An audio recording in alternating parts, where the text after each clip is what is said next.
Hi friends, എല്ലാവർക്കും സില്ലാസ് വേൾഡിൻ്റെ പുതിയൊരു റെസിപ്പിയിലേക്ക് സ്വാഗതം. അപ്പോൾ ഇത് നമ്മുടെ ഓണമൊക്കെ ഇങ്ങ് അടുത്തെത്തിയിരിക്കുകയാണ്. ഇന്ന് ഞാൻ എത്തിയിട്ടുള്ളത് നമ്മുടെ ഓണസദ്യയിൽ നമുക്ക് ഒഴിച്ചുകൂടാൻ പറ്റാത്ത അവിയലിൻ്റെ റെസിപ്പി ആയിട്ടാണ്. നമ്മൾ പലപ്പോഴും അവിയൽ ഉണ്ടാക്കുന്ന സമയത്ത് അതിൻ്റെ ആ ഒരു പീസൊക്കെ ഉടഞ്ഞു പോവുക അല്ലെങ്കിൽ വേവാണ്ട് വരെയൊക്കെ ചെയ്യൂലേ. പക്ഷേ നിങ്ങൾ ഈ ഒരു വീഡിയോ കണ്ടിട്ട് ഉണ്ടാക്കുകയെന്നുണ്ടെങ്കിൽ നിങ്ങൾക്കും നല്ല സ്വാദിഷ്ടമായ അവിയൽ തന്നെ ഉണ്ടാക്കിയെടുക്കാം. അപ്പോൾ ഈ ഒരു അവിയൽ ഉണ്ടാക്കാനായിട്ട് ആദ്യം തന്നെ നമുക്ക് കുറച്ച് വെജിറ്റബിൾസ് കട്ട് ചെയ്തെടുക്കാം. ഞാനിവിടെ കുറച്ച് പയറും അതുപോലെ കുറച്ച് മുരിങ്ങയൊക്കെ എടുത്തിട്ടുണ്ട്, പിന്നെ കുറച്ച് പച്ചക്കായ എടുത്തിട്ടുണ്ട്, കുറച്ച് ക്യാരറ്റും അതുപോലെ കുറച്ച് ഉരുളക്കിഴങ്ങും എടുത്തിട്ടുണ്ട് കേട്ടോ.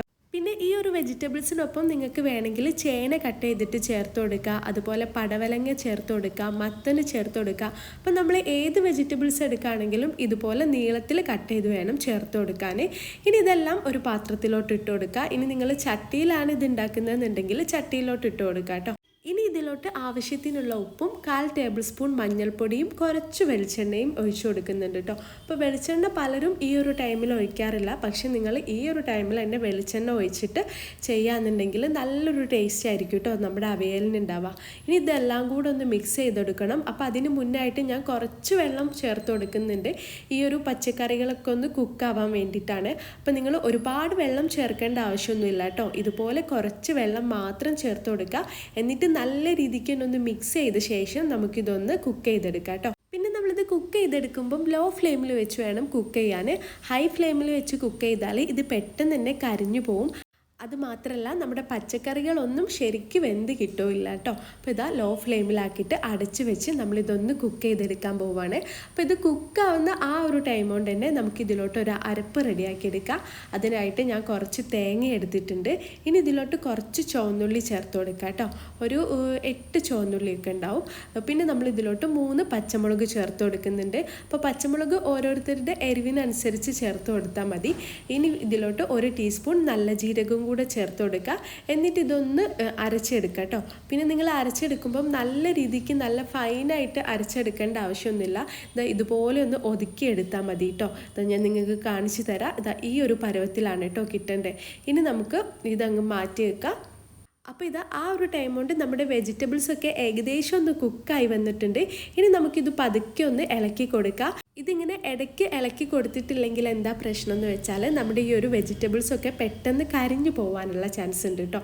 അപ്പം നമ്മളിത് അടച്ച് വെച്ച് വേവിക്കുന്ന ആ ഒരു ടൈമിൽ തന്നെ 1-2 തവണ ഇടയ്ക്കൊന്ന് ഇളക്കി കൊടുക്കുന്നത് നല്ലതായിരിക്കും.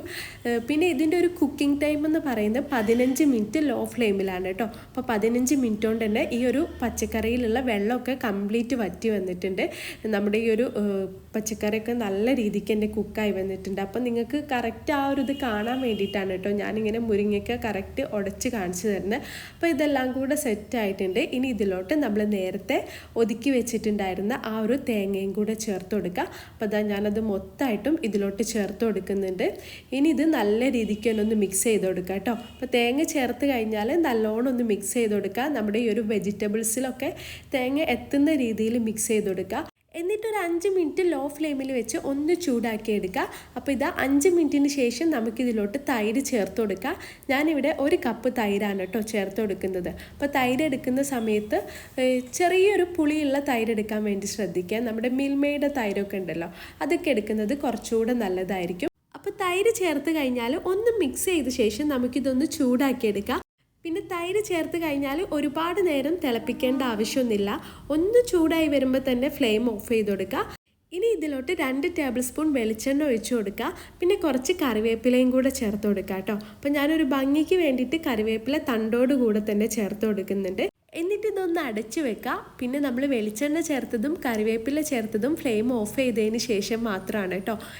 അതിന് ശേഷമാണ് ഇത് അടച്ചു വെക്കുന്നത്. അങ്ങനെ 5 മിനിറ്റിന് ശേഷം നമുക്കിതൊന്ന് തുറന്നിട്ട് പതുക്കെ ഒന്ന് മിക്സ് ചെയ്ത് കൊടുക്കുക. ഇപ്പം നമ്മുടെ വെളിച്ചെണ്ണയും കറിവേപ്പിലയും അതുപോലെ തന്നെ തേങ്ങയും തൈരും പച്ചക്കറിയും എല്ലാം കൂടെ അങ്ങ് സെറ്റായി വരും കേട്ടോ. നല്ല അടിപൊളി സ്മെല്ലൊക്കെ വരും. ഈ ഒരു ടൈമിൽ നമുക്കിതൊരു പ്ലേറ്റിലോട്ട് സെർവ് ചെയ്യാം. അപ്പോൾ ഇത്രയേ ഉള്ളൂ നമ്മുടെ ഓണസദ്യയിൽ സിമ്പിളായിട്ട് തയ്യാറാക്കാൻ പറ്റിയിട്ടുള്ള നല്ലൊരു റെസിപ്പിയാണിത്. അപ്പോൾ എല്ലാവരും മസ്റ്റായി ട്രൈ ചെയ്യുക. എന്നിട്ട് എനിക്ക് ഫീഡ്ബാക്ക് അറിയിക്കുക. പിന്നെ നമ്മുടെ ചാനലിൽ ഓണസദ്യയുടെ മുഴുവൻ റെസിപ്പീസും അടങ്ങിയിട്ടുള്ള ഒരു വീഡിയോ ഞാൻ ചെയ്തിട്ടുണ്ട്. അപ്പോൾ കാണാത്തവരൊക്കെ ഉണ്ടെങ്കിൽ വീഡിയോ കണ്ടു നോക്കുക. വീഡിയോൻ്റെ ലിങ്ക് ഞാൻ താഴെ കമൻറ്റ് ബോക്സിൽ പിൻ ചെയ്ത് വെച്ചേക്കാം. അപ്പോൾ നിങ്ങളെല്ലാവരും കാണുക. വീഡിയോ ഇഷ്ടമായാൽ ഒന്ന് ലൈക്ക് ചെയ്തേക്കാം. ചാനൽ ഇതുവരെ സബ്സ്ക്രൈബ് ചെയ്തിട്ടില്ലെങ്കിൽ ഒന്ന് സബ്സ്ക്രൈബ് ചെയ്ത് സപ്പോർട്ട് ചെയ്തേക്കാം. അപ്പോൾ ഈ വരുന്ന ഓണത്തിന് ഇതുപോലുള്ള റെസിപ്പീസ് ആർക്കെങ്കിലും വേണമെന്നുണ്ടെങ്കിൽ കമൻറ്റ് ചെയ്താൽ മതി കേട്ടോ. ഇന്നത്തെ നമ്മുടെ വീഡിയോ ഇത്രയേ ഉള്ളൂ. പുതിയ നല്ലൊരു വീഡിയോ ആയിട്ട് അല്ലെങ്കിൽ നല്ലൊരു വ്ളോഗുമായിട്ട് നമുക്ക് വീണ്ടും കാണാം. Take care. ബൈ.